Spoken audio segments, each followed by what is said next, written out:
बिस्मिल्लाहिर्रहमानिर्रहीम। अस्सलाम वालेकुम। जनरल न्यूज़ HD में खुश आमदीद। मैं हूँ आपके साथ आयशा अहमद। नजर डालते हैं आज के बुलेटिन पर।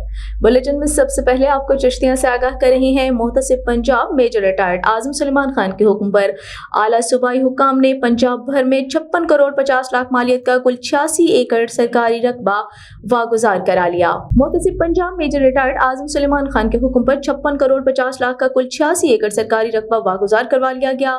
बयान किया जाता है कि सूबा भर से मुख्तलिफ दरखास्त गुजारान ने मुहतसिब पंजाब के दफ्तर में सरकारी गुज़रगाह और सरकारी रकबे पर कब्जे के हवाले से मुख्तलिफ शिकायत गुजारी और दरख्वास्तों में इस्तदा की गई थी कि पंजाब भर में कब्जा माफिया से सरकारी रकबा वागुजार करवाया जाए।